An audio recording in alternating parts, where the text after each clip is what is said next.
PowerPoint presentation ဖြစ်တဲ့ခါတွေဘက်ကနေကျွန်တော်ဒါနေရာယူမှာဖြစ်ပါတယ်နော်ဒီဘက်ကျွန်တော်တို့က basic တူပေါ့ကျွန်တော်တို့ဒီတန်းသားလူမျိုးရေးကြီးဌာနကို2016မှာစတင်တည်ထောင်တဲ့အခါကျတော့အဲ့အောက်မှာလူကြီးဌာနရဲ့အောက်မှာတိုင်းသားစာပေနဲ့ဒီလိုစီဌာနရဲ့တိုင်းသားပြည်နယ်ကာကွယ်ဆောင်ရွက်ရေးစီဌာနဆိုတာဦးစီးဌာနကိုရှင်းပြတော့ဒီကောင်ဖွဲ့ခဲ့ရတယ်အားလုံးတီဗီကဖြစ်မှာပါခင်ဗျာဒီမှာကျွန်တော်တို့ဒီnew ကိုလာတော့ကျွန်တော်တို့လူမျိုးရေးကြီးကနေပြီးမှသူအခွင့်မင်းကောင်းမှာပြောကြားခဲ့ပြီးလိုပဲဒီနေ့2019ဩဂတ်လ23ရက်နေ့မှာဒီလိုဆိုရဖို့ရောရင်တော်တော်ကြီးချက်ရထုတ်ပြန်ကြေညာခဲ့ပြီးဖြစ်ပါတယ်ဒီမြို့ပြည်ဆိုတာကပြောတာလဲဆိုတော့2015မှာရှိခဲ့တဲ့ကျွန်တော်ရဲ့တိုင်းသားလူမျိုးများအခွင့်အရေးကဝဆောက်ရှောက်တဲ့ဥပဒေကိုအကောင်အထည်ပေါ်ဆောင်ရွက်ရမှာ APR ဖြစ်နေ AR ဖြစ်ပေါ်ဆောင်ရွက်နိုင်တဲ့အတွက်ရေးဆွဲထားတဲ့မြို့ပြည်ဖြစ်ပါတယ်ဒါကြောင့်ကျွန်တော်ရှင်းပြခဲ့တဲ့အတိုင်းဖြစ်ပါတယ်ကျွန်တော်ဒီအမစနာအစဆုံးရည်ကနေကျွန်တော်စတဲ့ကျင်းထားခဲ့တာဖြစ်ပါတယ်အဲ့မှာကျွန်တော်ပါလာဆိုတာဆိုလို့ရှိရင်ကျွန်တော်ဥပဒေကျွန်တော်2015မှာပရမကြီးကကထမ်းခဲ့တဲ့ကျွန်တော်တိုင်းသားလူမျိုးများရဲ့ခွင့်ရေးကောင်ကိုဆောက်ရှောက်တဲ့ဥပဒေနဲ့ကျွန်တော်ဒီနေ့2019အောက်ဂတ်လ23ရက်နေ့မှာပြန်လာတဲ့တောင်းထုတ်ပြန်ခြင်းများထားတဲ့ဒီဥပဒေကိုကျွန်တော်အခန်းဘလာပါပဲပြင်ပေါ်မှာဘလာရှိတယ်ပြီးလို့ရှိရင်ဒီဥပဒေမှာဆိုလို့ရှိရင်การတဲ့ပြည်စည်းတဲ့နေဗလနေရှိတဲ့ကျွန်တော်ရှင်တို့တင်ပြထားတာဖြစ်ပါတယ်ကျွန်တော်ဒီဥပဒေမှာဆိုလို့ရှိရင်အခန်းပေါ်နဲ့ပေါ်မှာ34ခုရှိပါတယ်ဒီဥပဒေမှာဆိုလို့ရှိရင်အခန်းခန်းနဲ့ဆောင်ရွက်ရမယ့်နေတော့မဲ့နေတိုင်းကနေ30ရှိပါတယ်ဒါကြတော့ကျွန်တော်မြို့ပြည်ရေးဆွဲရတဲ့တော့ဘယ်လိုလဲမြို့ပြည်ကိုချစ်ပေါ်လာဖို့ဘယ်လိုလမ်းကြောင်းတွေတွားခဲ့လဲဆိုတာလေပေါ်ပြထားတာဖြစ်ပါတယ်ကျွန်တော်မြို့ပြည်ကို2010ပလာဘာရစာအကျွန်တော်စာသင်ရေးဆွဲကြောင့်ပေါ်ဆွဲခဲ့တာဖြစ်ပါတယ်အဲ့မှာကျွန်တော်ပထမဆုံး2010မှာတော့တဲ့အခါကျတော့ကျွန်တော်ဥပဒေကြမ်းရေးဆွဲတဲ့တော့မြို့ပြည်ချုပ်လို့ဆိုလို့ရှိရင်တော့ပါရှိနေချုပ်ရုံးကိုဒီကျွန်တော်ချင်းချင်းနဲ့ပြောမှဆိုလို့ရှိရင်ဥပဒေရုံးကိုပေါ့ဒီဥပဒေချုပ်ရုံးရှိတယ်ပေါ့ကျွန်တော်ပြီးတော့ဆိုမှဆိုလို့ရှိရင်ပြီးတော့ဆိုစီရှိနေချုပ်ရုံးဆိုတာရှိတယ်အဲရှိနေချုပ်ရုံးရဲ့လိုင်းရုံးနဲ့ဒါမှမဟုတ်ပြည်ပြည်စစ်တီးဝင်တဲ့ကျွန်တော်စာရင်းဆွဲခဲ့တာဆိုလို့ရှိရင်ဘာမှမလုပ်ကျွန်တော်2019မှာတချီ2019မှာပိုင်းတာတချီနောက်ဒုတိယကျဆိုလို့ရှိရင်ကျွန်တော်2019 6လပိုင်းမှာဒုတိယကျပေါ့နောက်ဆုံးအချိန်ကျွန်တော် final draft ကိုတော့ကျွန်တော်ပဲချိန်ထားလို့ဆိုတော့ကျွန်တော်2018ကိုလာပိုင်းမှာ final တတိယချိန်ကျွန်တော် draft ထုတ်ပြီးမှဒီ draft ကိုလည်းကျွန်တော်ဆုံးဖြတ်ခဲ့ရတယ်ပြီးတော့ရှင်းနေချုပ်ရုံးရဲ့ line ကိုကျွန်တော်ခံယူပြီးမှ line ဒီပြီးတော့ရှင်းနေချုပ်ရုံးရဲ့ line ကိုချက်တဲ့ပြီးဘယ်လိုဒီပါလဲဘယ်လိုကိုဆိုတာကိုဥပဒေကိုကျွန်တော်ရေးဆွဲတာအထူးရှိတာတယ်အဲ့လိုဆိုလို့ရှိရင်တော့ပြီးတော့ရှင်းချုပ်တော့မှာကျွန်တော်တို့ဘောလုံးထားပြီးတာညံပြီးမှတက်တာပေါ်ဝင်အောင်ဝင်အောင်ပြန်ပြီးထားတာရှိပါတယ်အဲ့ခါကျတော့ကျွန်တော်ပြီးတော့ဆိုရှင်းချုပ်တော့မှာပြီးပြီဆိုလို့ရှိရင်တော့တိုင်းလာရဲ့လူမျိုးကြီးကဒီလိုဆိုပြီးတော့ပြန်ပြီးမှအဲ့မှာပါရှိတဲ့ဆိုတော့ရတဲ့ကျွန်တော်ရဲ့ law advocacy judicial serviceဥပဒေကြမ်းပြောရှိပါတယ်သူတို့လည်းပြန်ပြီးမှတက်ပြီးမှကျွန်တော်တို့ပြီးတော့ဆိုရဖို့ရောရဲ့ကော်မတီအနည်းဆုံးကော်မတီဖြစ်တဲ့ကျွန်တော်တို့လုပ်ပြီးဆိုတော့ကျွန်တော်တို့လုံချိုကြီးဒီငင်းငယ်ချိုင်းကြီးနဲ့ပြောပြီးဆုံးပြီးကော်မတီပေါ့အဲ့ကော်မတီနဲ့ကျွန်တော်တို့ခွင့်ပြုချက်ရပြီးမှခွင့်ပြုချက်ရပြီးမှကျွန်တော်တို့ပြီးတော့ဆိုရဖို့ရောမှာခွင့်ပြုချက်ရရှိဆောင်ရွက်ခဲ့တာဖြစ်ပါတယ်ဒါကြောင့်ကျွန်တော်တို့ဘယ်လိုဆောင်ရွက်ခဲ့လဲဆိုတဲ့လမ်းကြောင်းကိုပြောပါမယ်ခုပါလာကျွန်တော်တို့ကျွန်တော်လည်းဆက်စားပြောတဲ့လိုပဲဒီပြည်မှာဆိုလို့ရှိရင်ကျွန်တော်အခန်းပါရှိပါတယ်အဲ့မှာအခန်းပထမအခန်းနဲ့ကျွန်တော်ဒီစာရေးဂျီမုန်ကိုဒီမှာဆက်လို့ရ was the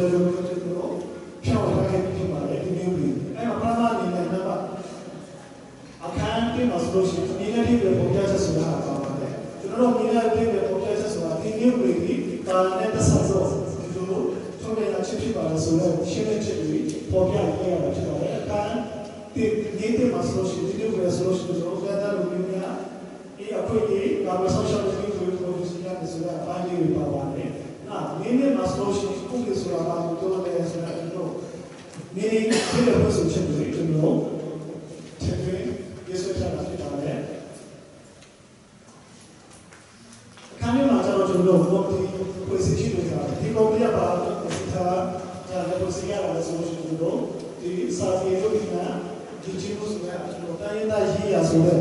Diana Lumina, social take Ubudi, a candidate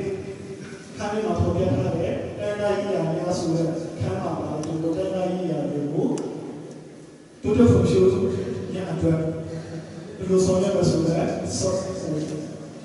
don't give you to see people who proceed at they mainly must go to the community. No, I couldn't it also says it also will give your money, but not the time the youngest will be power. Not go to the road. A candle must go to the time in the Yanatana Yamelua, put you to take it on the South, which is to know, think about this was going to the job to the Noble of the Tana years of the I man.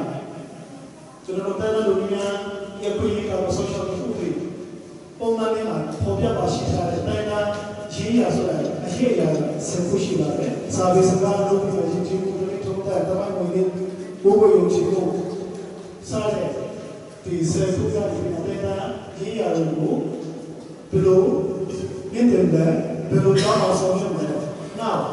go to the Lord, and I knew him about Tapara as well. Could you do them never know? Then I don't use as well. Could you do them never be there? Then I did not win. She did. Do you return? Could you do this again? Go to you, receive you, the need of money, so you go. No solution. She will be the solution of the Roma. Then we have to take on this woman. She has solution. No, Tano Dana Piloshin solution to Suya, Tokyo, Rose, and Roma, Positaka Shina. Now, we put solution. Nikon namely it also possibly also in a time, this my receive us you just she was to be in a time without Tassima, Prosina, Chipaka. In a matter of the computer procedure solution, each hour we have followed as well. Computer cool, procedure solution, computer science, to Barone, Parisomia as well. Loman, down the wood, Tama, Pia. Maybe my child will not looking at a quick out of social change. Could you then have to use your account to know the town sends out for the Katana, then looking at quick out of social change, the king. You know what she has, because you want to know the township, Kashina, Bashi, and Queen as well as Temapare, to the Puma, don't know how to do my don't show get her for better machine. Then I thought we hear a thousand get her died from here to go. But with some shopping, beyond machine. Not going to the road. Then I bring this one. But she does motion. Then I will bring a quickly car with some shopping. I can't go over to be there for the reaction. The aquarium will go. Paloma as well. Among social media, I was also on the sheet. To the Kubi about Kudu as well. To Juno Kaya, which is Chumo Kaya, which is Juno Kaya, Chumo Kaya, she is the law of moving a job. I got to go. Then I hear Esa, so the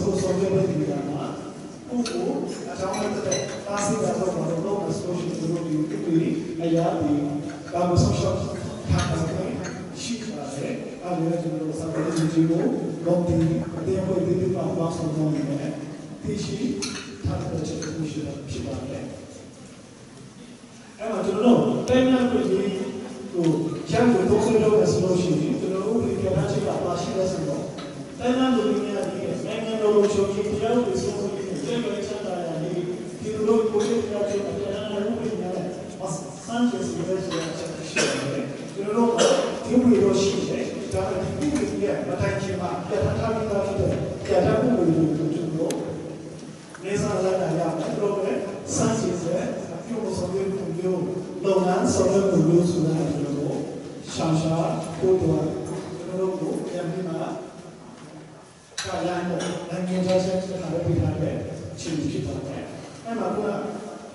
တိုင်းနာပြည်ဒါရကျွန်တော်တိုင်းနာပြည်တွေကိုပြန်ပြီးမှပြန်သွားပြင်ကြတာဖြစ်ပါတယ်ကျွန်တော်တို့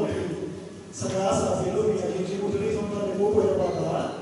အာသနာလို့စာပေဒီမှာကျွန်တော်တို့ဘယ်လိုလုပ်ရလဲဆိုတော့ပထမဆုံးကျွန်တော်တို့ဆိုတာဆော်ရုံးရှိတယ်စာပေဆိုလို့ရှိရင်ကျွန်တော်ကတင်ကြားပြီးတင်ယူလို့ရှိတယ်ဒါပေမဲ့လို့အဲ့မှာတစ်ခုကျွန်တော်ကဒီတိုင်းကိုဘာသာကိုစာပေကိုတင်ပြဆိုတဲ့ပုံစံမျိုးနဲ့ကိုချက်တယ်ကျွန်တော်ကစီမံခန့်ခွဲလို့ရှိရင်ကျွန်တော်ဥပဒေမှာကပါပြန်ထားတာကျွန်တော်လည်းပါလာတယ်ဆိုတော့ပညာရေးဝန်ကြီးဌာနရဲ့မူဝါဒကိုထိခိုက်မှုစစ်စစ်လေးဆိုတာကိုဥပမာကျွန်တော်ကိုလိုလို့ဆိုဒီရနဲ့မှတည်းရှောက်ကြတယ်ရှောက်တဲ့ခန်းနဲ့ခန်းကြတော့ခန်းတဲ့ခါကျတော့တော့တိုင်းတိုင်းနဲ့ခပ်လို့ရှိနေတာပညာရေးဝန်ကြီးဌာနမှာကိုအလုပ်လုပ်ရမယ်ပညာရေးဝန်ကြီးဌာနရဲ့ဝန်ထမ်းဖြစ်မဲ့လူတွေကိုကျွန်တော်တိုင်းတိုင်းကကာလီပြီးမှစစ်စစ်ဆောင်ရွက်ပေးတဲ့အခြေအနေမှာရှိပါတယ်အဲ့ခါကျတော့ကျွန်တော်ကပထမဆုံးဒီကြတော့မှာကျောင်းသားလူစားအလုံးလုံးစီကြတယ်ဒါပေမဲ့ပညာရေးအခြေအနေတက်ကြည့်တဲ့အခါကျတော့ပညာရေးပုံစံတွေလို့ပြန်ကြည့်တဲ့အခါကျတော့ပုံပေါ်လာရကျောင်းသားသားပြောလို့ရှိရင်ဒီတိုင်းပါတာစာဒီကျောင်းကိုတို့ကတိတ်အလေးထားပြီးတွေ့ဖို့ရတော့မှာဖြစ်ရှိတယ်အဲ့လိုဖြစ်တဲ့အခါကျတော့ကိုယ်ရဲ့ကျောင်းသားအရာ48ပါဘောလာရာအောက်ဆက်ဆိုတာတို့က1 2 3 3တောင်းတာပေါင်းတဲ့ကျောင်းသားအရာ48ပါဒီရဆရာဖတ်တဲ့ပုံစံမျိုးကြီးကျွန်တော်ပညာရေးဘောလာအတိုင်းကျွန်တော်လိုက်လာဆောင်ရွက်ရတာဖြစ်ပါတယ်နောက်တစ်ခုကျွန်တော်အခမ်းအနားနဲ့ဒီထိုးဒီစာပေနဲ့ဘာသာစကားမျိုးရဲ့ချို့ကိုကျွန်တော်လောကဆိုတာနဲ့ပြဋ္ဌာန်းတဲ့ဥပဒေတွေဘောလာတွေတော့ကျွန်တော်အဲ့မှာဆောင်ရွက်ပြီးတော့လောကဆောင်ရွက်လို့ရှိတယ်ဆိုတော့ကျွန်တော်ရဲ့ဒီထိုးတွေတွေကျွန်တော်အခမ်းအနားတွေဘွဲတော်တွေအဲ့ဒါကိုလည်းကျွန်တော်လောကဆောင်ချက်ပါကိုစီစဉ်ဆောင်ရွက်ခွင့်စီစဉ်လို့ဆိုတော့ကျွန်တော်ကအပြောပါရှိတယ်။နောက်တစ်ခုကကျွန်တော်ကဒီကျွန်တော်ရဲ့စာပေလုပ်ပြီးရတဲ့ချင်းချင်းမှုတွေကိုထိချက်ပုံကောင်းတော့နိုင်ငံတကာနဲ့ကျုပ်နိုင်ငံတကာကလည်းဆက်ဆွေးတော့တက်ခါနေတဲ့ကွန်ပျူတာကိုဒီမှာလိုရိုင်းနဲ့ခံရတဲ့ချင်းချင်းမှုကွန်ပျူတာကိုဘုံကိုစကားပြောဆိုတဲ့ကျွန်တော်ကဒီတွင်ချမ်းသာဖို့တော့ရှိပါတယ်။ဒီလိုရှိဒီထွေးချစားတဲ့အခါကျတော့ဒီချက်ကောင်းတော့ဘယ်လိုလုပ်ဖို့လဲဆိုတာကိုကျွန်တော်တို့ကကိုဆုံးဖြတ်ခွင့်ရှိပါတယ်။နောက်တစ်ခုကျွန်တော်တိုင်းနာတွေဆိုတဲ့အခါကျတော့ကျွန်တော်တို့ကအားငယ်နေကြတယ်ဘယ်လိုဖြစ်လဲဆိုတော့ကျွန်တော်တိုင်းနာမို့လို့ပဲသွားပဲပညာတတ်တဲ့ကောင်မှကျွန်တော်တို့ကဆက်ပြီးတော့ဆိုတဲ့အတွေ့အကြုံလေးတွေရှိတယ်ရှိတယ်ပို့တယ်။အဲ့ဒါကကျွန်တော်တို့ဆောက်လုပ်ပြီးတော့ကျွန်တော်တို့ဒါကိုချစ်ချက်တိုင်းဆိုတာကျွန်တော်တို့ကာကွယ်ပေးထားတာဖြစ်တယ်။ဒါကဘာလို့ဆိုတော့ပညာသင်ကြားတဲ့အခါမှာတော့စေကူစားတဲ့နေရာမှာတော့အတော့ကရှာဆိုရင်ဆောင်ရွက်တဲ့နေရာမှာစေပွဲတော်မှာလုပ်နေတဲ့အခါမှာကျွန်တော်တို့ချင်းတိုင်းသားလူမျိုးတို့တော့တခြားမြန်မာနိုင်ငံမှာရှိတဲ့ယူရီဆိုတဲ့ဒီလိုလိုဆိုတဲ့ထိုင်ချီချက်တို့တို့တခြားတိုင်းသားလူမျိုးတွေဆိုတဲ့ရှိကြပါဝင်ဒီတခြားတိုင်းသားတွေနဲ့ကျွန်တော်တို့ချင်းပေါင်းသားတွေမှာအခုဒီတန်းလို့ပြရအခုကျွန်တော်တို့ကရရှိခါစားမှုရှိပါတယ်ရရှိရယူပါတယ်ကျွန်တော်တို့ကရှိပါတယ်နောက်တစ်ခုကျွန်တော်တို့လူမျိုးတိုင်းမရှိတဲ့ဆိုရှိတဲ့စစတွေကကျင့်သုံးလာခဲ့တယ်တော့ပေါ်ဆောင်ပြီးတော့ကျွန်တော်တို့ထင်နေတာခဲ့တယ်ယူရစေတီနာတွေကျွန်တော်တိုင်းစီကိုဒီလိုဆို ဘာပြောလို့ရဒီတဲ့ပုံကကောင်းလာပြီးတော့ကျွန်တော်တို့ဆောင်းရုပ်ရှိတယ်အဲ့ဆောင်းရုပ်တဲ့နေရာမှာဆောင်းရုပ်တဲ့နေရာမှာကျွန်တော်တို့ပဲဒီနေရာပိုင်းတော့ဒီလူကြီးပေါ့အဲ့လိုပဲအစလို့ဘူးဆိုလို့ရှိရင်ကျွန်တော်တိုင်းတိုင်းကြီးရာအချင်းချင်းဆန်းတဲ့ဒီလက်ဆောင်စပြီးတော့ကျွန်တော်တို့ရပုံဝင်ဒီ SPK ဆိုတော့ချီရိုးစစ်ကိုတွေ့ပြီးတော့အဲ့လိုကျွန်တော်ဆောင်းပြီးဖို့ဆောင်းရုပ်ပေးပါခွင့်နဲ့တောင်းဆိုပါခွင့်နဲ့ဒီကြောက်ပါခွင့်နဲ့ထိတ်ထိတ်နေတဲ့ပုံစံမျိုးမှာဒီကရှိနေတယ်နောက်တစ်ခါကျတော့ကျွန်တော်တို့ရဲ့ဖြစ်တည်မှုဆိုကျွန်တော်တို့ရဲ့ဒီဘူဝါစစ်စစ်ပါဆိုင်လာခဲ့တဲ့အမွေအနှစ်တွေကိုကျွန်တော်တို့ထိန်းသိမ်းကာကွယ်နိုင်ဖို့ရှိခဲ့တယ်ခုချိန်မှာကျွန်တော်တို့ကဘာလဲဆိုဥပဒေပြဋ္ဌာန်းထားတဲ့အတိုင်းရည်ချင်းမှုအမွေအနှစ်စီမံပြတာဘာလို့ဆိုရှယ်မီဒီယာတော့ကျွန်တော်တို့ဒီအဲ့မှာပါရှိရဆိုရှင်းအောင်အမွေအနှစ်ဆိုတဲ့နေရာမှာကျွန်တော်တို့ကဖို့နိုင်ငံတကာမှာပါရှိတာလဲဆိုတော့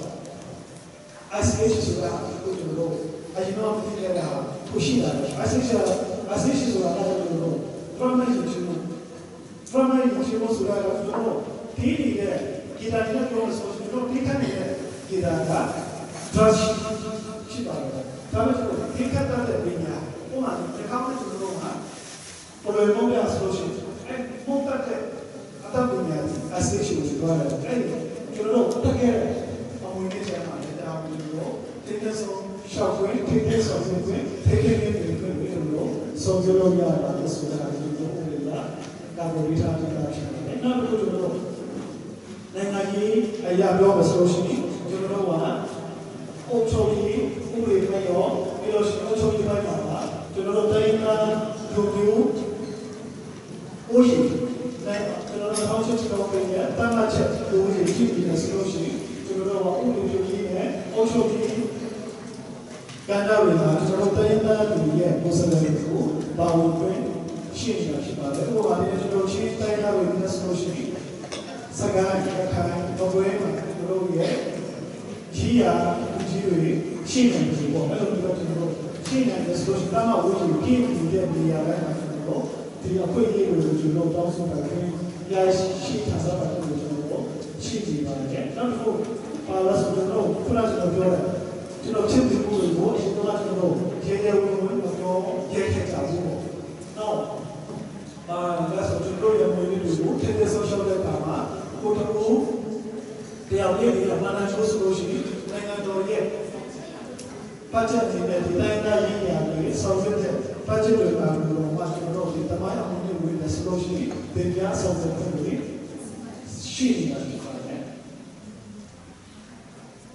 ဒါကြောင့်ကျွန်တော်တိုင်းသားကိုရေးလို့ခုနကကျွန်တော်တရားရှင်းပြခဲ့တယ်ပေါ့ပြည်သားဖြစ်တယ်။နောက်တော့ခွင့်ရတွေကိုချိုးဖောက်ခံရမှာဆိုလို့ရှိရင်ကျွန်တော်ဘယ်လိုကဆောက်ရှောက်ခုရရှိဖို့ဘယ်လိုဆောင်ရွက်ရမလဲဆိုတာအပိုင်းဖြစ်ပါမယ်။အဲ့မှာကျွန်တော်တို့ဘာမှမနဲ့ဒီဥပဒေမှာလည်းပါတယ်ဒီဥပဒေကိုမှကျွန်တော်စကားချင်းတာအဲ့တော့ဒီကဆောက်ရှောက်ရှင်းဆိုတဲ့ကောင်းစီရှိပါတယ်။အဲ့ဒါတကယ်လို့တိုင်းသားပြည်များတော့ဒီမှာရှုံရှုံဒီရာမှာဒီမှာရှုံနိုင်လို့ရှိတဲ့အတိုင်းသားများလည်းပါဝင်ပါတယ်။သူဆိုလို့ရှိရင်တို့လို့ဆိုတော့ဒီခွန်အရာပုံစံတစ်ချင်းဆိုတာပုံစံမျိုးနဲ့တော့ရပါတယ်။အဲ့ဒီခွန်အရာဒီနာရှုံနေတဲ့တော့ဒီနာရှုံနိုင်ရှိတဲ့တိုင်းသားတွေဆိုလို့ရှိရင်ဒီဥပဒေခွင့်အရာသက်ဆိုင်တဲ့နိုင်ငံတွေဆိုတော့တရားဆောင်ရွက်ရမှာဖြစ်ပါတယ်။သက်ဆိုင်တဲ့နိုင်ငံဆိုရင်အဲ့ဒီတိုင်းပြည်တွေဆိုတော့ရတယ်။ဒီမှာခွင့်ရင်းနာရှုံချတင်ပြလာမှုရရှိရဆိုလို့ရှိရင်ဒီရှိခရဝန်ကြီးချုပ်တော်ချင်းတွေကဆိုလို့ရှိရင်ဝန်ကြီးချုပ်ကနေပြီးမှသက်ဆိုင်ရာဝန်ကြီးဆိုတာကြောင့်တိုင်းသားလူမျိုးရဲ့ကြာဝန်ကြီးဌာနဝန်ကြီးပြည်နယ်ဝန်ကြီးတိုင်းနဲ့ပြည်နယ်ဝန်ကြီးတွေဆိုရဖြစ်ပါတယ်။ကျွန်တော်တို့ချင်းပြည်နယ်မှာဆိုလို့ရှိရင်ဒီတိုင်းသားလူမျိုးကြီးရာဝန်ကြီးရှိပါမရှိတဲ့အခါကျတော့လူမျိုးရေးဝန်ကြီးကိုတာဝန်ပြထားတာဖြစ်တဲ့အခါကျတော့ချင်းပြည်နယ်မှာကျွန်တော်ပြောမှဆိုလို့ရှိရင်အခုရင်းနေတာရှုံနေတဲ့ကိုဒီမှာရှုံနိုင်ချင်းရှိတဲ့သူကတို့ကိုရေးကပဆောင်ရှောက်ဖို့တို့ချီလဲဆိုလို့ရှိရင်ဘာလို့လဲဆိုတော့ဒီချီတဲ့ဆရာကိုလည်းဒီကတော့အကာအကွယ်ပေးပါဆိုတော့ကာကွယ်ကိုရရှိတယ်ဒီတော့ရှိတယ်ဒီတော့ရှိတဲ့ကချီတဲ့ဆရာကိုဒီကိုရပြီးတာဒါကိုခွဲရေးပြတာတော့ဖြစ်ပါတယ် Raja Roman, Assassin Shipare. Paramani, Puna, Joro, Gita, Nishiya, Tauja, Soshi, Lepoya, Baro, Yasuo, the digestion is Yaki Soshi, the digestion, Mangala, Dijatu Amate, Queen Nashu with the last night, Sicilian Kaja, Queen Nashu with that, Manga Soshi, the Chibi, the Suya, the same, the more. Tara Yashi, Tara Lukia, which is not the book, to Manine, who is on the Piangaya, Guinness on the Piangaya, so there, the Gasha, the Gaya. Now, I know to just listen to Jala Taina, Lumia, which is Tanaka, in a Suya, the Suya, Lumia, which is Tanaka, the Jala, the Jala, you also Suya, the Translation is also sent in the Sudan. Jusan, don't touch it, she is socially. You are also Suya. Cheese was India, so we are not sure. Tima the check. The Jam, no time like Yasuka. I don't think that as a citizen of Shiba, teenage the joint Yashin. Ana President Bonsata, the Bossy, President Joe, a Suya Pro, Tara Kisi, Sida Kimane, Ala, was in Gashman. No, Emma, the Soviet was sent to Florida, San National President Kazaro, Oma, the Chipping and the Oma Java, and Chipping and Juma, she did better than Scotia, the way you would see at your Chipping and the town to Kazaro, to Naina. Two Chuma, the way you would see teacher Pokémon machine, Tanane, Chili, a social, who you get to the Udemy, Sina, Sovereign and Lechi. Tabimu, the way you would see teacher Pokémon machine, Tana with the Chili, a woman, the Akesa of you, sitting on the Chili, a social, the way you would to the address of that Chili, a social, which is your 1%. That's a so you know, I don't know, in a Suya Puru, that we are tired of Shimane. Not to go on there, to know. Diana, China, Association, Chimney, the Shua, Agrea, Skyline Review, Kango, Dynamic and Shadow, jumping there, Katamushi, nobody to our the Chimney, Diana, which is Hana, which is the Jaloya, and the Jalaka, Chimney, Suya. Yakomashi, the social Yakosuya, and the Naya, and was Soviet in the social General Obriadua, Yasoshi, Chiasuya, and Yakosuya, and Tarakishi of India. We got a lot of it also Suya says, pursuing the Kajano, it also Suya Kuka the same time, Soviet, paid a change of so so your period so that I said very cold now, you touch Chibane. Kuna to the Los Santisula, Tachibane. A Korean social media was approaching to a Korean social media, a young quick. Downtown was supposed to be Mosaya, Downtown Chibane. That's why we Mosaya, Durai, Sina, she and Lazia. Kajaro, 2 minutes. Lona is a Lona, the Suya Puloma, the Garekama, Suya Puloma, the Bonsane, Ekam, Soviama, Chibane. Not the Tibeta Jaro, Ikajima Jaro. Look, that's a Yadena, which is Hanaga, which is Kuna Tiara, Kuyina, Shuma, Suya Petachu, to Sicilian Kama, in a Juna, so yellow young Chimney. Chimney as we are going to show. Let me be Matthew Doctor Tabare, Tilu, Soviet Valley, Sudan, who take care of Chimane. Nick Tajay in the solution, take halfway in the solution, the Soviet local yard, the Chimney to get in a Soviet Tashan, Tanya, the Suya Yama, solution, Chimney,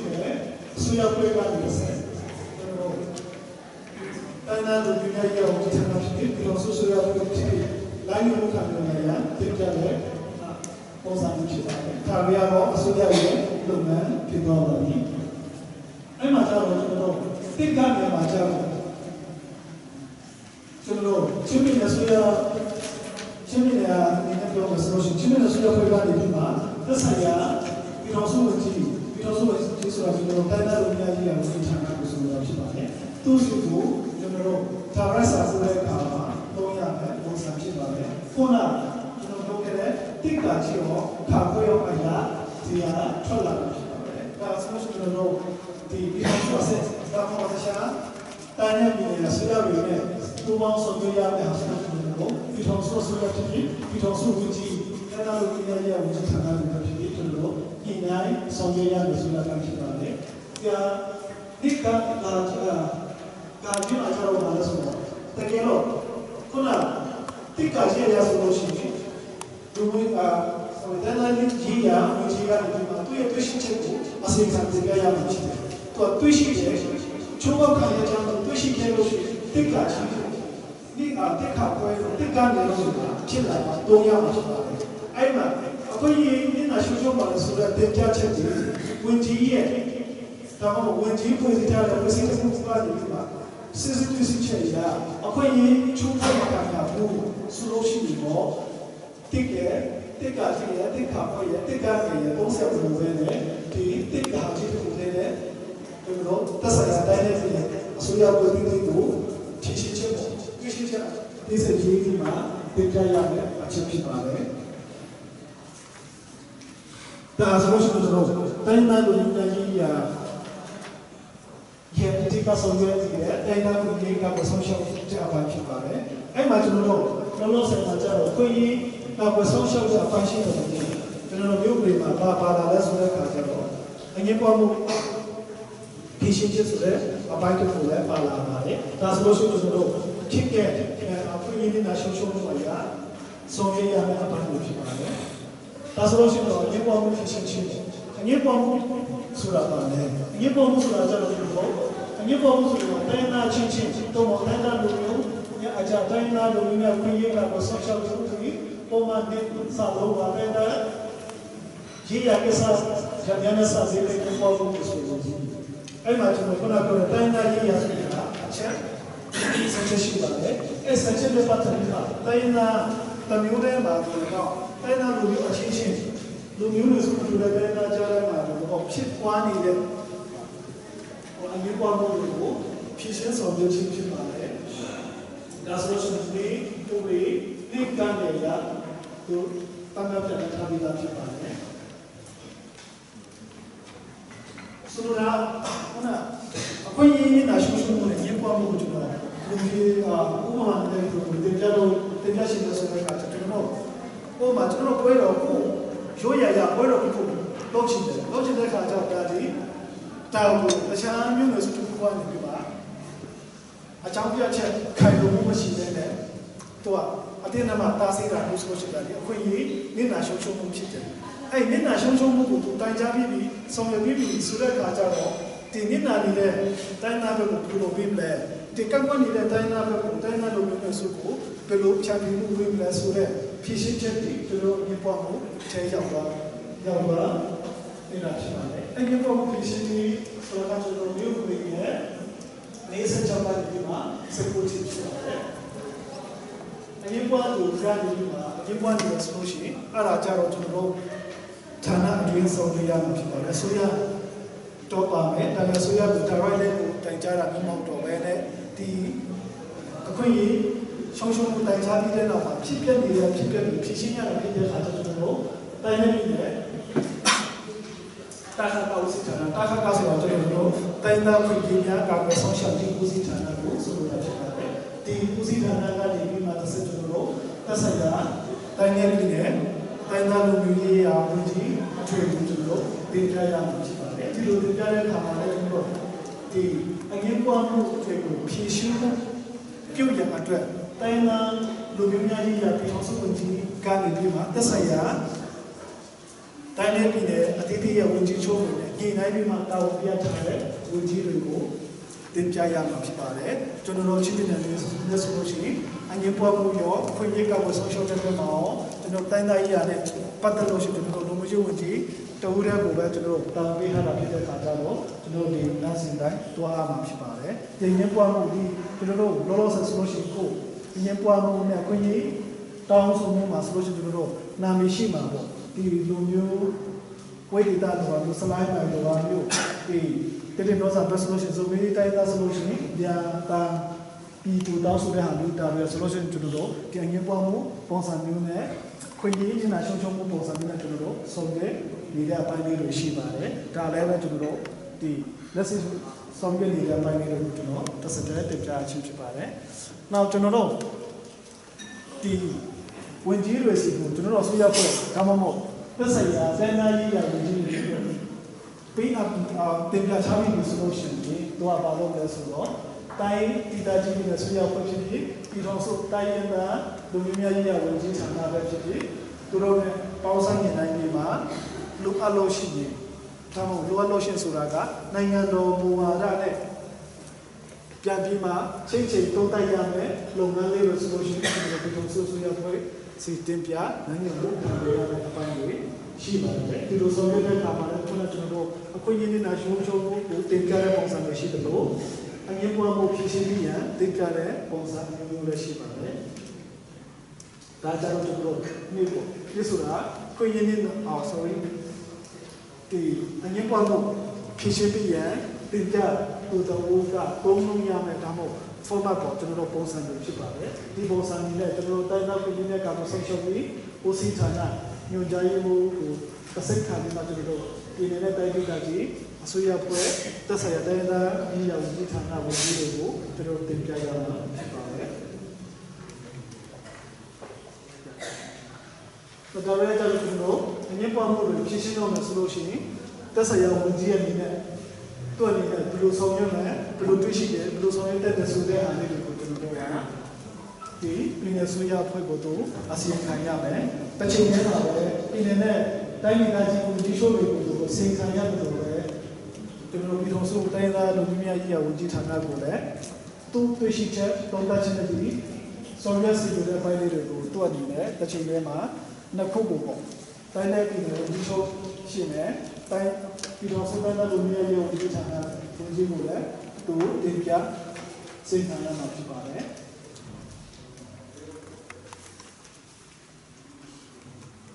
နောက်ခုဒါကြတော့ကျွန်တော်အားလုံးဒီစက်တက်ကိုရှိပါလိမ့်မယ်။ပါလာဆိုတော့စီမံကိန်းတိုင်းမှာဒီလိုကျွန်တော်တို့တဲ့ဒီလုပ်ငန်းများတရားစရာထို့ရတော့ဆွေးချင်းလုပ်ငန်းများလူမှုရေးစီးပွားရေးဆိုင်ရာလုပ်ငန်းများအခြားကဏ္ဍများဆိုတော့အခြားကဏ္ဍမှာတော့အများကြီးပါလိမ့်မယ်။ကျွန်တော်တို့အစီအမဒီကျမ်းမာရေးလူမှုရေးပညာရေးပါဖို့ကျွန်တော်တို့ဆက်ဆက်ရနဲ့ပတ်သက်ပြီးမှဖွံ့ဖြိုးရေးလုပ်ငန်းလေးတွေလာပြီးတော့လုပ်တော့မှာဆိုလို့ရှိရင်ပါလို့ရတယ်ဆိုတော့ကျွန်တော်တို့ဒီစီမံကိန်းအပေါ်ထပ်ပေါ်ဆိုဆောင်ရွက်ခြင်းဆိုတဲ့မျိုးတွေကပါရကျွန်တော်ဒီချာဖို့တာမမဟုတ်ကျွန်တော်တို့မှာဆောင်ရွက်ရမယ့်ပုံစံတာဝန်တွေရှိပါတယ်အဲ့မှာဘာရှိလဲဆိုတော့ကျွန်တော်တို့ကဒီစီမံကိန်းတစ်ခုလုပ်တော့မယ်ဆိုလို့ရှိရင်ဒါတော့ကျွန်တော်အောက်ခြေအနေနဲ့ဆောင်ရွက်မှာတော့မဟုတ်ဘူးပါလဲဆိုတော့ကျွန်တော်တို့အကျိုးအဖြစ်အကြောင်းအရာကိုဒီလက်ခံတိုင်းသားနဲ့သိရှိနားလည်စေရန်ကြိုတင်၍ပြည့်စုံတိကျစွာရှင်းလင်းချပြရမည်ဆိုတဲ့အားပါပါတယ်။စီမံကိန်းကြီးတွေလုပ်တော့မယ်ဒီ project ကြီးတွေကိုပုံမှန်မြည်ကြီးစီမံကိန်းတစ်ခုကိုလဲရမည်ဘောလုံးရေးစီမံကိန်းတွေဒီဖွံ့ဖြိုးလုပ်ငန်းတစ်ခုကိုလက်ဆိုင်လို့ဆိုရှင်ဒီစီမံကိန်းတွေကိုနိုင်ငံတော်ဆိုရကောချင်းပြည်နယ်ဆိုတော့ပြည်နယ်နဲ့တိုင်းဒေသကြီးဆိုရနေတဲ့ကောဆောင်ရွက်နေပါတယ်ဆိုတဲ့ဟာလေးပြီးလို့ရှိရင်ဒီစီမံကိန်းဒီ project ကိုပြီးသွားလို့ရှိရင်အကျိုးဘယ်လိုရရှိမယ်ဒါမဲ့ impact အကျိုးတရားမှုလူမှုပတ်ဝန်းကျင်မှာ environmental impact ဘယ်လိုရှိနိုင်လဲ social impact လူမှုရေး impact တော့လူမှုရေး impact မှာတော့ဒီလိုတက်ရောက်နိုင်တယ်ဆိုတော့ရှင်းလင်းချက်တွေကိုစီမံကိန်းဆောင်ရွက်မဲ့သူကသက်ဆိုင်ရာဒေသတည်တည်မှာတွားပြီးမှချပြရမယ်ရှင်းလင်းတင်ပြရမယ်ဆိုတဲ့အပိုင်းကြီးလောက်ထားတာဖြစ်ပါတယ်ဆိုလိုတာကတိုင်းသားဒေသတွေမှာရှိတဲ့တရားဆောင်တာတွေပြီးလို့ရှိရင်တိုင်းသားဒေသမှာရှိတဲ့သူတို့ရဲ့ပုံရိပ်တွေသူတို့ရဲ့ဒေတာကိုသူတို့ရဲ့နယ်မြေတွေကိုသူတို့မတည်ဘဲနဲ့သူတို့တော်မတူဘဲနဲ့ ဒီစီမံကိန်းတွေဝန်လို့မရဘူးသူတို့မတည်ပဲနဲ့ဒါလေးတွေသူတို့မတည်တဲ့ချိန်မှာဟိုချိုးပေါက်ခံရ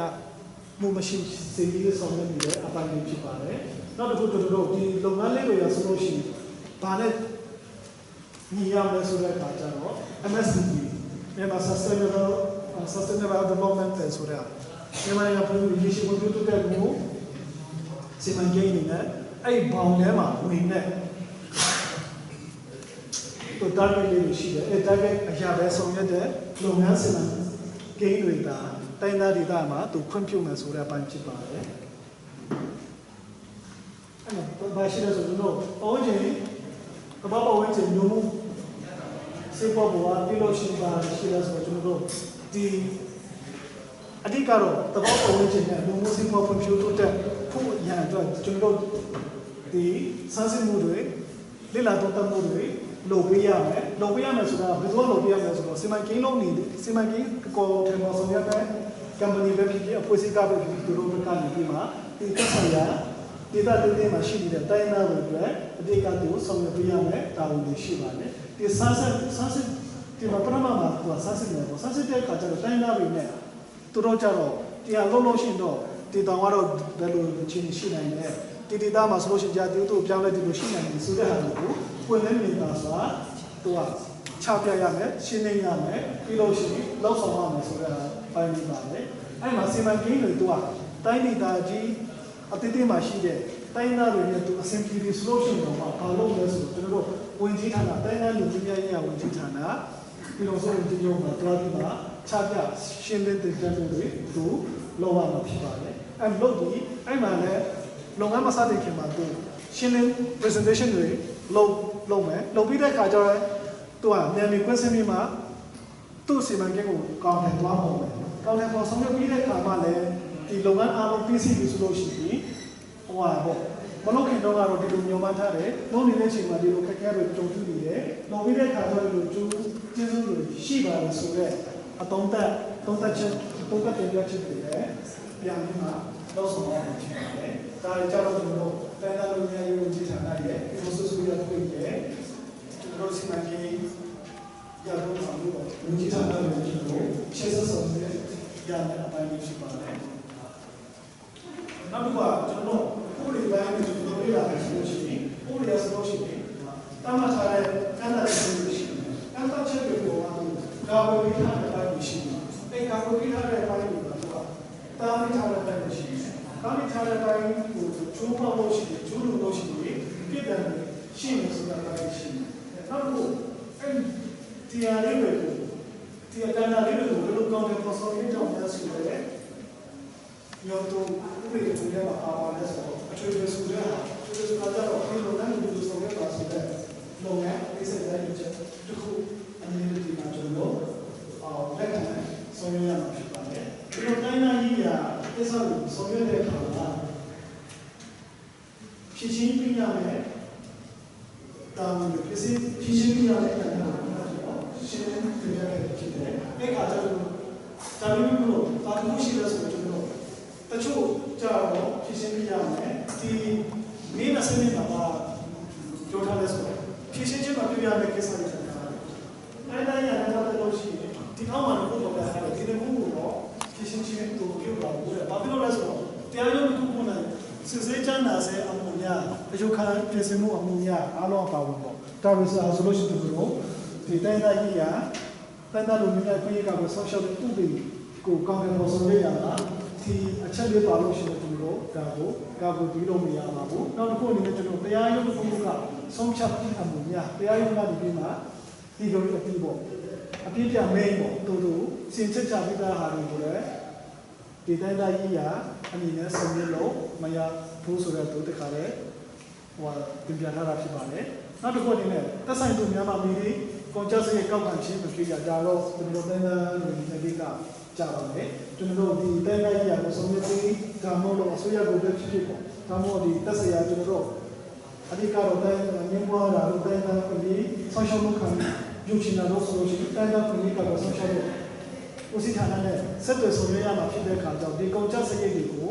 ဘယ်တော့မှပေးစရာမလိုဘဲနဲ့နိုင်ငံတော်ကနေပြီးမှ တိုင်းသားတွေကိုအပြောဝါကားကိုပြီးမယ်ဆိုတဲ့အပိုင်းဖြစ်ပါတယ်။နောက်ဆက်လက်မှာကျွန်တော်အဲ့လိုလုပ်တဲ့အခါမှာဥပမာကျွန်တော်ပြောဆိုလို့ရှိရင်ဒီဇုံတူဘက်ကဇုံဘက်ကဖြစ်ဒီဒေတာချက်လို့ရရှိတဲ့ဆိုလို့ရှိရင်ကျွန်တော်အနေနဲ့ဒီဇုံတူစကားမပေါက်ပါဘူး။မပေါက်တဲ့အခါကျတော့ကျွန်တော်ဒီလုံငန်းဆောင်နေတဲ့အခါမှာပါရစကားတွန်းတင်တဲ့သူ9ရက်ရမယ်ဆိုတာ9ရက်နိုင်ပြီဆိုတဲ့အပိုင်းတွေပါပါတယ်ဆိုလိုတာကပမာလိုပြောတဲ့အခါကျတော့သူပြောချင်တဲ့အခြားပမာလိုထွက်လာတဲ့အခြားမဖြစ်အောင်ပေါ့သူ့စကားနဲ့သူခံစားချက်ကိုသူ့ရှုံးဖို့ကိုသူ့စကားနဲ့သူအနားလေဆုံးလို့ပါရစကားနဲ့သူပြောနေတော့သူ့ခွင့်ရေးကိုတစ်စက်တော့ထပ်လာပြီးမှပေးထားတဲ့အပိုင်းဖြစ်ပါတယ်အဲ့လိုတိုင်းသားလူမျိုးရဲ့အခွင့်အရေးကတော့ဆုံးရှုံးတဲ့ပိုင်းတော့ပြီးလို့ရှိရင်အငင်းဖော်ပုံပိုင်းတွေကိုဆောင်ရွက်မယ်ဆိုလို့ရှိရင်ကျွန်တော်တို့တိုင်းဒီ OER ဆိုတာကတော့ Department of Ethnic Rights ဖြစ်ပါတယ်တိုင်းသားခွင့်အရေးကတော့ဆုံးရှုံးရေးကိုစစ်ဌာနကျွန်တော်တို့စစ်ဌာနကိုဖြစ်ပါတယ်ပြောတာဖြစ်ပါတယ်ကျွန်တော်တို့စစ်ဌာနကနေပြီးမှဂျုံလို့ရတဲ့ပတ်သက်တဲ့ကိစ္စပါပါကိုကျွန်တော်တို့တာဝန်ကိုဆောင်ရွက်ပေးရမှာဖြစ်ပါတယ်နောက်ကျွန်တော်တို့မှာဒီအားလေးလို့ဆိုလို့ရှိရင်ဒီခွင့်အရေးနဲ့ရှင်းရှင်းမှုလို့အမျိုးပေါ်ကိုဖြည့်ရှင်းတော့ဆိုလို့ရှိရင်သက်ဆိုင်ရာစင်ရပုတ်ဒီမှာလူကြီးများဒီလိုဆိုရများနေဒီလိုရှိထားစရာပုံပုံများနေတယ်ပုံကြီးဆောင်ရွက်ရမယ်ဆိုတဲ့အချက်လေးဒီမှာပါပါတယ်ဆောင်ရွက်ပေးနိုင်လို့ဆိုတာစက်မြင်မှာပဲဆောင်ရွက်ပေးရမယ်ဆိုရအဖြစ်မှဒီဆောင်ရွက်ရမယ်ဆိုတဲ့အပိုင်းလေးပုံပေါင်းဆောင်ရွက်ရမယ်ဆိုတဲ့အပိုင်းလေးကိုပြဋ္ဌာန်းဖော်ပြထားတာဖြစ်ပါတယ်နောက်တစ်ခုကျွန်တော်တို့ဒီတိုင်းသားအငင်းပွားမှုတွေတိုင်းသားခွင့်ရနေတာရှင်းရှင်းပုံတွေကိုကိုယ်ပြီးရှင်းတော့ဆိုလို့ရှိရင်ဥပဒေပြဋ္ဌာန်းချက်ကိုကျွန်တော်လက်ဆွဲကတ်ထားပါတယ်တော့လည်းပဲတော့ပါရှိလို့ဆိုတိုင်းသားတိုင်းရဲ့လူမျိုးနဲ့စုတဲ့ရိုးရာတွေထုံးတမ်းအစင်အလာတွေကိုလည်းအလေးထားပေးရမယ်ဆိုတဲ့အပိုင်းကြီးကျွန်တော်အစင်ကြီးတို့တရားရတော့ကျွန်တော်ဆောင်ရွက်ရမယ်အပိုင်းလေးရှိပါတယ်နောက်တစ်ခုကဒီတိုင်းသားခွင့်ရေးကဆုံးရှုံးတဲ့ပိုင်းမှာမြင်ပေါ်မှုပိုင်းမှာတိုင်းသားရေးရလို့ဆောင်ရွက်တဲ့အခါမှာကျွန်တော်ခုနငွေကြီးပေးစာမှုလို့သက်ဆိုင်ရာတိုင်းသားများနဲ့ပေးစာမှုလို့ပြောထားပါတယ်အဲ့ပတ်စံကိုကျွန်တော်ဆောင်ရွက်ရမယ်ဆောက်စာတန်းကဆိုကျွန်တော်လုပ်ရမယ်လို့လည်းအဲ့ဒါပုံကြတဲ့ပုံကြစေတဲ့အတိုင်းကိုကျွန်တော်တို့ကတိုင်းသားပြည်ရဲ့ကတော့ဆုံးရှုံးရေးစီထန်တာကျွန်တော်တို့စီထန်တာကနေပြီးမှကျန်မှတောင်းဆိုရမှာဖြစ်ပါတယ်နောက်တစ်ခုကဒါကြောင့်ကျွန်တော်တို့ဦးစီးဌာနနဲ့ဝန်ကြီးဌာနနဲ့သက်ဆိုင်ပါတယ်ဒီတော့တိုင်းသားရေးရကိစ္စတွေကိုဆောင်ရွက်တဲ့အခါမှာဝန်ရင်းနေတာဆိုတော့ထိရောက်အောင်ဆောင်ရွက်နိုင်လို့ဆိုလို့ရှိရင်ဒီလိုပုံစံတွေလိုအပ်ပါတယ်အဲ့လိုအပ်တဲ့ပုံစံကိုကျွန်တော်တို့ဒီနေ့တိုင်းဒေသကြီးဆိုတဲ့ပုံစံကြီးရဲ့ရတော့မှချီပတ်တဲ့ဆက်တော့ပတ်တဲ့ဆက်တော့ကျွန်တော်တို့ရထားဆောင်နေတယ်ဆိုတဲ့အပိုင်းဖြစ်ပါတယ်ဒါဆိုလို့ရှိရင်ဥပဒေ1015မှာတက်တဲ့ဥပဒေရဲ့ပုံမှန်စလုံးမှာလည်းပြဋ္ဌာန်းထားရတာဖြစ်ပါတယ်ဒါကိုပြန်ပြီးတော့အားလုံးတော့ဖြစ်ပါတယ်နောက်တစ်ခုကကျတော့ကျွန်တော်တို့ခုနကကျွန်တော် message တဲ့ချက်မှာအခန်းကြီးမှာပါရှိတဲ့ဆိုတော့တိုင်းသားပုံစံတွေရေးအတွက်ဆောင်ရွက်ရမယ်ဆောင်ရွက်ရတဲ့အထူးလိုအပ်တဲ့ကွန်ပျူတာနဲ့များပါတဲ့တိုင်းသားလူမျိုးဆိုတာရှိတယ်။အဲဒီကွန်ပျူတာနဲ့များပါတဲ့ဒေတာများမှာရှိတဲ့တိုင်းသားလူဆိုတာကိုပြည်ထောင်စုဝန်ကြီးဂျုံကနေပြီးမှအစိုးရပြည်ထောင်စုအားပါရဆိုတာအစိုးရပြည်ထောင်စုပြောတာမှာပြည်ထောင်စုအစိုးရပြည်ထောင်စုရဲ့သဘောတူညီချက်ချင်းအခါအားလို့ဆိုတာအမြင့်ဆုံးတာနဲ့ထုံးထားတဲ့ဆိုတဲ့ပုံစံပါပါတယ်။ဆိုလိုတာကကျွန်တော်ဒီပါစေအဆောင်ရှိတဲ့ဒေတာတွေကိုစီမံနာဝကြီးရောနေပြီးမှတမန်ပေါ်တာတို့လည်းကျွန်တော်တိုင်းသားရေးရာကိုဌာနနေတယ်ကာဝယ်ဆောင်ရှောက်မှုတောင်းခွင့်ပြုတဲ့ကအမတန်မှလိုအပ်တဲ့ပြည်သူ့ပြည်တော်မှာနောက်ပြီးကြံခဲ့တဲ့တိုင်းသားဒေတာတွေကိုသူ့အနေနဲ့စစ်စစ်ပြီးမှသူ့စံတမတ်ချက်တွေနဲ့စစ်စစ်ပြီးမှဆောင်ရွက်ရမယ်ဆိုတာကလည်းပါဝင်ပါတယ်ဒါပေမဲ့ကျွန်တော်တိုင်းသားအခုဒီနေ့ကတော့ဆက်ဆက်တဲ့ဒီလိုကိုကျွန်တော်ရှင်းနေတင်ပြရချင်းဖြစ်ပါတယ်။နောက်ဒီကုစေရောကုစေညနေနဲ့ကုစေမှာလူတွေလည်းရှင်းပြပါတယ်လူတွေလည်းရှင်းပြပါတယ်။အဲ့လိုဖြစ်တဲ့အခါကျတော့ခွင့်ရည်နဲ့ရှင်းပြမှုတွေဒီပေါ်မှာဆက်ကြရတဲ့ဒီလိုတိုင်းသားပြည်ရဲ့ဆက်ဆက်မှုစိတ်ထားတာရှိပြီးဒီလိုသက်ဆိုင်ရာချင်းတွေဆွေးနွေးမှုကိုကျွန်တော်တို့စီကိုတိုင်းကြားတင်ပြလာတာဆက်ကြပြောကြရမယ်ဒီလိုဆိုတဲ့အားလုံးကိုကျေးဇူးတင်ရှိပါတယ်